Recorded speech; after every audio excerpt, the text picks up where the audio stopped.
પ્રેમ કરવો એ કોઈ પાપ નથી, પણ પ્રેમ કોની સાથે થાય છે, માવતરની આપણને પરમિશન મળે છે કે નહીં, આ બહુ મહત્વની વાત છે. નરેશભાઈ, દીકરીઓ જે પ્રેમની વાત આવે છે, એક આંતરિક ખોટી રીતના આંતરિક લાગણીઓમાં તણાઈ જાય છે, ખોટી લાગણીઓમાં ફસાઈ જતી હોય એવી કિસ્સાઓ સમય ફરતા જેમ સમય ફરતો જાય છે એમ આ બધા પ્રશ્નો આવવાના. સોશિયલ મીડિયાનો જમાનો છે.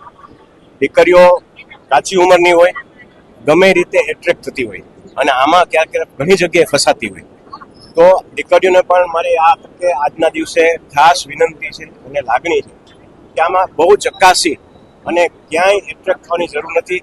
પ્રભુ પર ભરોસો રાખવો, ભગવાન ઉપર ભરોસો રાખવો. જે આપણને મળવાનું છે અહીંથી કોઈ છીનવી નથી જવાનું, એટલે કોઈ જાતનું એટ્રેક્શન ન થાય અને દીકરીઓ વ્યવસ્થિત રીતે માવતરનું માની અને આગળ વધે એવી આ વિનંતી. એક તમે પણ એક પિતા છો, ક્યારે કોઈ પિતા કે માતા એવું વિચાર કે દીકરીને નમતું મળે, દીકરીઓ જે રીતના પગલા ભરી રહી છે, તમારું બહુ દુઃખની વાત છે. જેને ઘરે દીકરીઓને ખબર હોય કે આ પરિસ્થિતિ જેની ઘરે પેદા થાય તો શું થઈ શકે, એટલે દીકરીઓને ફરીથી મા બાપ તો ઈચ્છતા જ હોય કે એની દીકરી બહુ સારા ઘરે જાય, સારી જગ્યાએ પ્રસ્થાપિત થાય, પણ જ્યારે આવા પ્રશ્નો ત્યારે દુઃખની વાત છે. દીકરીઓને ફરીથી અપીલ અને વિનંતી કરું છું કે એટ્રેક્શનમાં ન આવી અને સાચા પગલે સાચા રસ્તે. જે સિંગર દીકરીઓ છે તેને લઈને પણ ઘણા વિવાદો છે, કારણ કે દીકરીઓ સિંગર ના બને એવી પણ ક્યાંક સમાજ અગ્રણીઓ વાત કરે.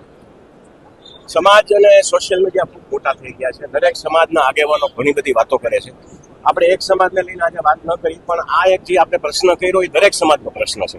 અને આ ફરીથી હું કહીશ કે દીકરીઓને પૂરેપૂરો અધિકાર છે બધું કરવાનો. સિંગર પણ બની શકે છે અને કોઈ પણ ક્ષેત્રે આગળ વધી શકે છે, પણ એને કેટલો એને હદમાં રહેવું એ એના માટે.